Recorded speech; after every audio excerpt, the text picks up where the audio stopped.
에서 어느 한국인 여행객이 아이스 아메리카노 한 잔 주세요 라고 주문하자 백발의 주인이 이렇게 답했다고 하죠. 아, 코리안 스타일 말이지? 여러분, 방금 그 문장을 한 번만 곱씹어 보세요. 아이스 커피가 아닙니다. 아메리카노도 아닙니다. 커피의 나라, 에스프레소의 종주국을 자처하는 그 이탈리아 사람이 자기 입으로 붙인 이름이 코리안 스타일입니다. 불과 몇 해 전만 해도 이탈리아 사람들은 얼음 넣은 커피를 두고 그건 커피가 아니라 구정물이야 라고 했습니다. 한 이탈리아 남성이 아이스 아메리카노를 가리키며 필시 워터, 그러니까 더러운 물이라고 표현한 인터뷰가 국내 언론에 그대로 실렸을 정도였죠. 그런데 지금은요, 자기들 카페 메뉴판에 자기들 손으로 5글자를 새기고 있습니다. 코리안 스타일 커피라고요. 그리고 바로 이 지점에서 이야기가 완전히 뒤집힙니다. 몇 해 전까지만 해도 우리 아이스 아메리카노를 두고 코웃음 치던 사람들이 지금은 그 커피를 자기 손으로 찾고 있습니다. 그뿐이 아닙니다.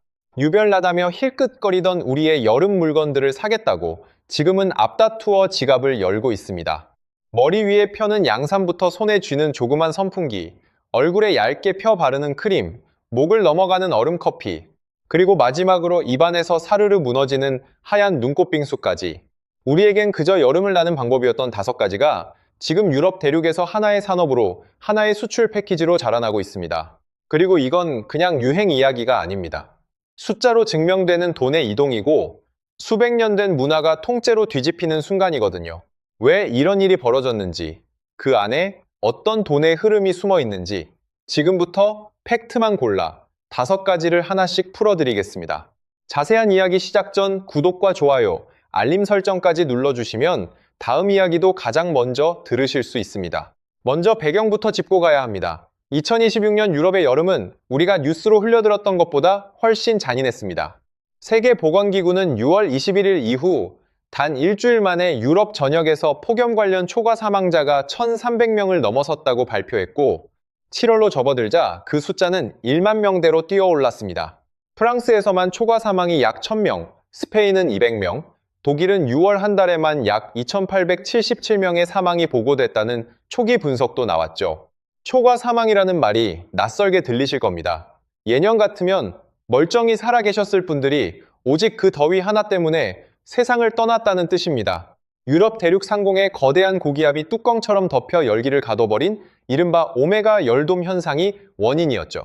여기서 여러분이 정말 의아하실 대목이 있습니다. 유럽 사람들은 왜 이 더위 앞에서 그렇게 무너진 걸까요? 우리처럼 에어컨 켜고 얼음물 마시고 안 되면 시원한 카페로 대피하면 되는 거 아닙니까? 답은 딱 하나, 에어컨입니다. 국제에너지기구 자료를 인용한 여러 보도에 따르면 독일의 가정용 에어컨 보급률은 3% 안팎, 영국은 5% 남짓, 유럽 평균이 겨우 20% 언저리입니다. 그럼 우리나라는요?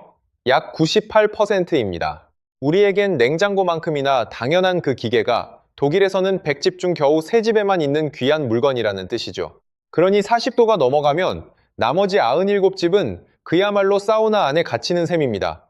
시원한 카페로 피신하면 되지 않느냐고요? 유럽은 오래된 석조 건물이 많아 냉방 설비를 갖춘 상점 자체가 흔치 않습니다. 전기요금은 살인적으로 비싸고 여름은 원래 잠깐 더운 것이라는 오래된 인식이 오랫동안 그들의 생활을 지배해 왔거든요. 그러니 이번 폭염 앞에서 유럽 사람들이 기댈 곳이 없었던 겁니다. 집도 사우나, 가게도 사우나, 거리는 더 뜨거운 오븐. 바로 이 절박함이 그들의 시선을 지구 반대편 우리에게로 돌리게 만든 겁니다. 첫 번째, 양산 이야기부터 시작하겠습니다. 우리 어머니들 손에 늘 들려있던 그 하얀 양산 기억나시죠?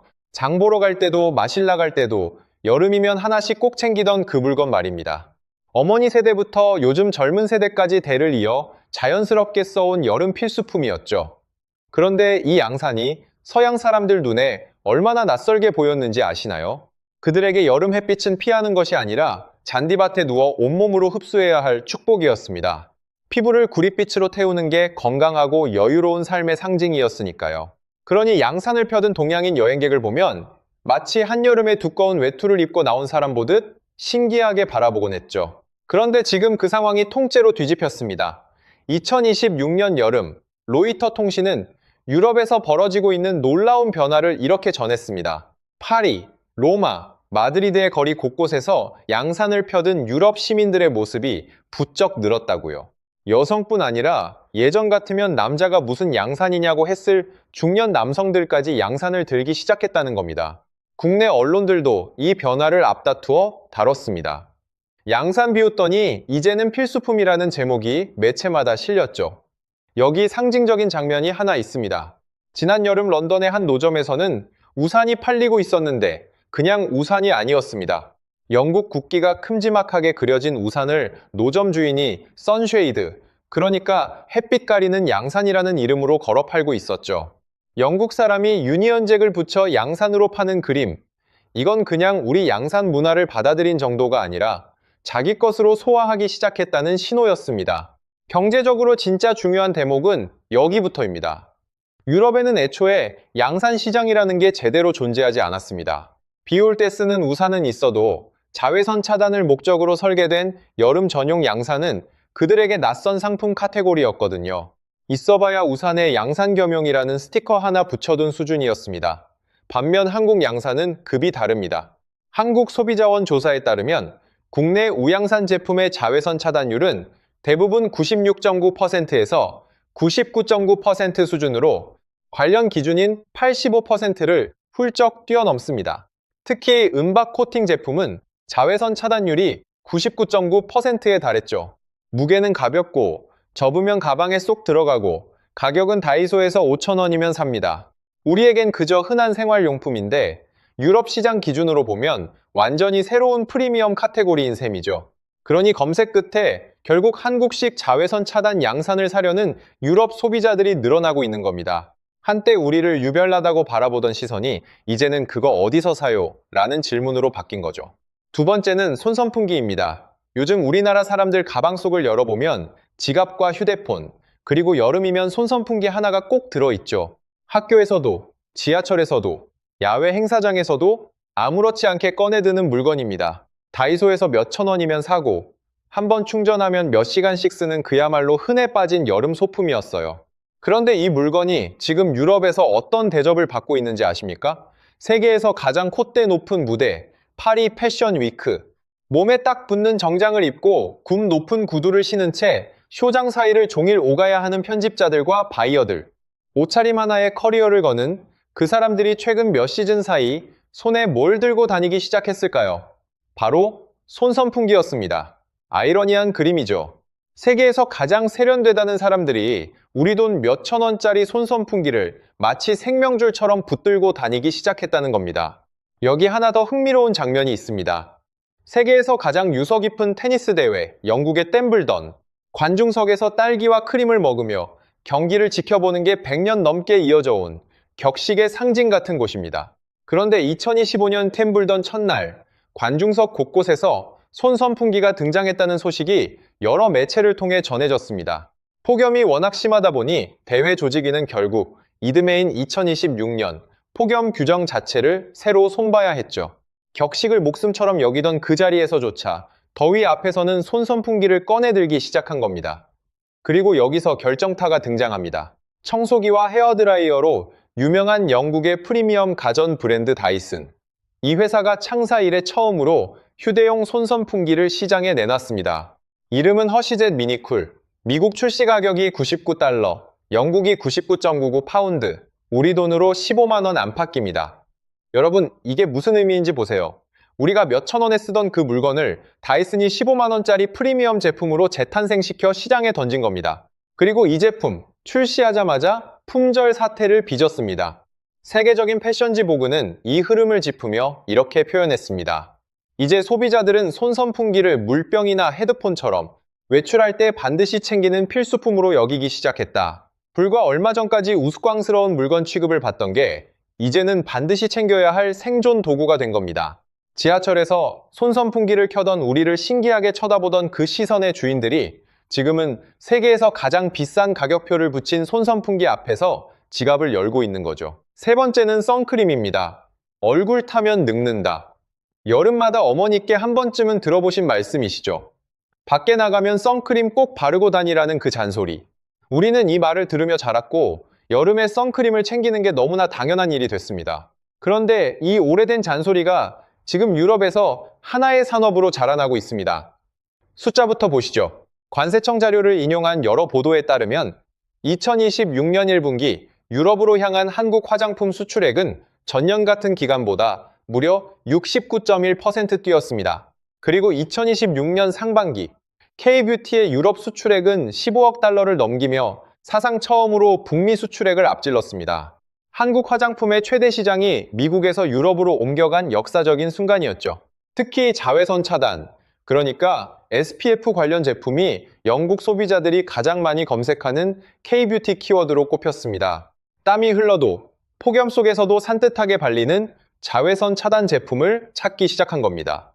유통 구조 자체도 뒤집히고 있습니다. 세계 최대 화장품 편집숍인 세포라가 한국 CJ 올리브영과 손을 잡고 K-뷰티 전용 매대를 유럽 매장 곳곳으로 확대하고 있거든요.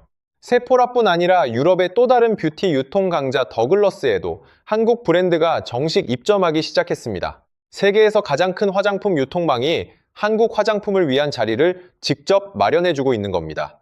그런데 진짜 핵심은 많이 팔린다가 아닙니다. 한국이 만든 기술과 개념 자체가 인정받고 있다는 점입니다.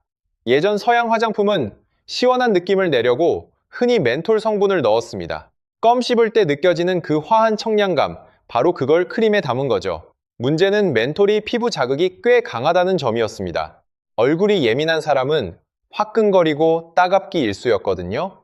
한국 화장품 회사들은 이 지점을 파고들어 자극은 최대한 줄이면서 시원함은 오래가는 방향으로 제품을 다듬어 왔습니다. 시원함이라는 감각 하나를 두고 완전히 다르게 접근한 셈이죠. 보그 미국판은 폭염 한복판에서 한국의 쿨링 뷰티 시장을 정면으로 조명하는 기사를 냈습니다. 서울 매장 어디를 들어가도 두피 스프레이, 바디 티슈 같은 쿨링 제품이 진열대를 가득 채우고 있다는 관찰과 함께요. 그러니까 피부를 시원하게 관리한다는 개념 자체가 한국이 앞서 실험하고 상품화한 영역이라는 걸 세계적인 매체가 직접 짚어준 겁니다. 그동안 우리가 유럽에 팔던 건 반도체, 자동차, 전자제품 같은 큰 물건이었습니다. 그런데 지금은요, 어머니가 얼굴에 발라주시던 그 로션의 노하우와 개념까지 수출하고 있는 겁니다. 이건 사실 반도체보다 어떤 면에선 더 어려운 일입니다. 화장품이라는 게 사람의 습관, 피부, 문화와 전부 얽혀있기 때문이죠. 낯선 나라의 화장품을 얼굴에 바른다는 건 그만큼 큰 신뢰가 필요한 일이니까요. 네 번째, 맨 앞에서 잠깐 꺼냈던 아이스 아메리카노입니다. 우리에게 아이스 아메리카노가 어떤 존재입니까? 여름 아침 출근길에 한 잔, 점심 먹고 또 한 잔, 오후 회의 들어가기 전에 한 잔 더, 심지어 한겨울에도 손에 들고 다니는 분들 계시죠? 얼어 죽어도 아이스 아메리카노라는 말이 괜히 나온 게 아닙니다. 그런데 유럽, 특히 이탈리아는 이 커피를 아주 오랫동안 인정하지 않았습니다. 그들에게 커피란 작은 잔에 뜨겁고 진하게 내려 단숨에 털어 넣는 것. 얼음을 넣는 순간 그건 커피가 아니라 아이들 장난쯤으로 여겼거든요. 파리에서도 사정은 비슷했습니다. 카페에서 아이스 아메리카노를 시키면 그런 건 팔지 않는다는 답이 돌아오기 일쑤였고, 잘해봐야 미지근한 커피에 얼음 몇 조각 띄워주는 정도가 전부였습니다. 유럽 여행 갔던 한국 관광객들이 제대로 된 아이스 커피를 찾아 헤매다 결국 익숙한 커피 체인만 찾아다녔다는 이야기, 다들 한 번쯤 들어보셨을 겁니다. 그런데 여기 아이러니한 사실이 하나 있습니다. 사실 이탈리아에도 얼음을 활용한 전통 커피가 있긴 합니다. 남부 시칠리아 쪽에서 즐기던 카페인 기아초, 그러니까 에스프레소에 얼음을 넣어 마시는 방식이 오래전부터 있었죠. 그러니까 그들이 몰랐던 게 아닙니다. 물을 섞은 미국식 아이스 아메리카노를 유독 인정하지 않았을 뿐이죠. 그런데 지금은요? 자기들 손으로 그 방식에 코리안 스타일이라는 이름을 붙이고 있으니 참 묘한 일입니다. 실제로 이탈리아를 비롯한 유럽 여러 카페에서 얼음 가득 찬 아메리카노를 한국식 커피라는 이름으로 파는 모습이 국내 SNS에서 여러 차례 화제가 됐습니다. 꽉 찬 얼음컵을 오랜만에 봐서 반가웠다는 여행객들의 인증사진이 줄을 이었죠. 어떤 곳은 아예 메뉴판에 얼음 가득한 커피 사진을 함께 걸어두기까지 했습니다. 여러분, 이게 왜 대단한 일이냐면요. 커피 종주국을 자처하는 나라의 메뉴판에 다른 나라 이름이 붙는 건 정말 흔치 않은 일이거든요. 그만큼 커피에 대한 자존심이 강한 나라들이니까요. 그런 나라들이 자기 손으로 코리안 스타일이라고 적었다는 건 얼음 가득한 아메리카노라는 방식이 하나의 어엿한 스타일로 인정받았다는 뜻입니다. 참고로 지금 스타벅스 코리아의 아메리카노는 10잔 중 7잔이 아이스로 팔린다고 하죠. 한때 우리가 유럽에 가서 커피 마시는 법을 배우던 시절이 있었습니다. 지금은 정반대입니다. 유럽이 한국식 커피를 자기 메뉴판에 정식으로 올리는 시대가 된 겁니다. 마지막 5번째. 입안에서 사르르 무너지는 무기, 빙수입니다. 어릴 때 여름이면 빙수집 앞에 줄 서던 기억 다들 있으시죠? 예전엔 큰 그릇에 얼음을 산처럼 쌓고 팥과 우유를 부어주던 팥빙수였는데 요즘은 얼음을 눈처럼 곱게 갈아낸 눈꽃빙수가 대세입니다. 우유를 통째로 살짝 얼려 대패로 밀듯 얇게 깎아내니까 입에 넣는 순간 사르르 녹아버리죠. 이 눈꽃빙수가 지금 파리에서 어떤 대접을 받는지 아십니까? 파리 5구에 자리 잡은 한국식 빙수 카페 앞에는 40도가 넘는 무더위 속에서도 현지인들이 길게 줄을 서는 모습이 관광객들 SNS를 통해 여러 차례 전해졌습니다. 파리 시민들이 빙수 한 그릇 먹겠다고 대낮에 투약볕 아래 줄을 선 겁니다. 망고 빙수 한 그릇에 9유로, 우리 돈 1만 2천 원이 넘는 가격에도 말이죠. 여기 흥미로운 대목이 있습니다. 사실 이 눈꽃 빙수를 만드는 핵심은 기계입니다. 우유를 통째로 얼려 눈처럼 곱게 갈아내는 전용 빙수기가 있어야 그 식감이 나오는데 이 기계 자체가 한국에서 해외로 수출되고 있거든요. 즉 유럽에 빙수 카페 하나가 생긴다는 건 단순히 디저트 하나가 팔리는 게 아닙니다. 그 뒤에 기계와 재료, 운영 노하우까지 세트로 따라 나간다는 뜻이죠. 빙수 한 그릇이 곧 하나의 작은 수출 패키지인 셈입니다. 파리가 어떤 도시입니까? 마카롱, 크루아상, 에클레어, 젤라토, 골목마다 세계 최고 수준의 디저트가 널려있는 그야말로 디저트의 성지죠. 그런 도시에서 한국식 빙수집 앞에 줄이 서는 건 결코 예사로운 일이 아닙니다. 여기엔 우리가 미처 몰랐던 작은 과학이 숨어 있습니다. 유럽 사람들이 여름에 즐겨 먹던 젤라토는 우유와 크림, 그러니까 지방 함량이 꽤 높은 편입니다. 그런데 지방이 많은 음식은 소화하는 과정에서 오히려 우리 몸에 열을 냅니다. 그래서 먹는 순간은 시원해도 30분쯤 지나면 몸이 더 더워질 수 있는 거죠. 반면 눈꽃 빙수는 다릅니다. 얇게 언얼음 결정이 위주라 입에 들어가는 순간 몸의 열을 빠르게 흡수해가고 지방이 적으니 시간이 지나 몸이 다시 데워지는 부담도 훨씬 덜합니다. 즉 눈꽃 빙수는 단순한 간식이 아니라 체감 온도를 낮추는데 꽤 효율적인 방식이었던 겁니다. 40도 폭염 속에서 젤라토로는 도무지 감당이 안 되던 사람들이 한국식 빙수 앞에서 이게 진짜 시원하다를 몸으로 깨달은 거죠. 입맛의 선택이 아니라 생존의 선택으로 빙수를 찾기 시작한 겁니다. 자, 여기까지 다 듣고 나니 어떠십니까? 양산으로 머리를 가리고, 손선풍기로 바람을 만들고, 선크림으로 피부를 지키고, 아이스 아메리카노로 목을 축이고, 눈꽃 빙수로 몸을 식힌다. 우리에겐 그저 여름을 나는 방법이었습니다. 특별할 것 하나 없는, 매년 반복하던 평범한 일상이었죠. 그런데 지구 반대편에서는 이 평범한 5가지가 지금 살아남는 기술이 되어 있었습니다. 여기서 우리가 꼭 짚어야 할 진짜 포인트가 있습니다. 한국의 여름도 예전 같지 않다는 사실입니다. 불과 10여 년 전만 해도 우리 여름이 이 정도까진 아니었잖아요. 그런데 언제부턴가 36도가 예사가 되면서 우리도 모르는 사이에 새로운 여름나기 방법을 하나씩 만들어 왔습니다. 편의점 얼음컵도, 충전식 손선풍기도, 쿨링 화장품도, 눈꽃 빙수 전문점도 10여 년 전엔 흔치 않던 것들이거든요. 즉, 이 5가지는 그냥 유행이 아니라 뜨거워진 기후에 한국 사회가 온몸으로 부딪히며 만들어낸 생존형 소비의 결과물인 겁니다. 그리고 유럽은 우리보다 조금 늦게 뜨거워졌기 때문에 지금 우리가 먼저 겪고 만들어온 그 방법들을 뒤늦게 배워가고 있는 거죠. 경제적으로 보면 이건 대단히 큰 기회입니다. 양산, 휴대용 선풍기, 쿨링 화장품, 빙수기계와 카페 프랜차이즈까지 폭염 대응이라는 완전히 새로운 수출 카테고리가 유럽 시장 앞에 활짝 열리고 있으니까요. 기후위기가 만들어낸 아무도 예상하지 못한 시장인 셈입니다. 물론 냉정하게 덧붙이자면 이 흐름이 곧바로 대규모 매출로 직결된다고 단정하긴 이릅니다. 이제 막 시작된 초기 단계이고 현지화와 유통망 확보라는 숙제도 남아있죠. 다만 분명한 건 흐름의 방향은 이미 우리 쪽으로 돌아섰다는 사실입니다. 우리에겐 그저 여름이었던 것들이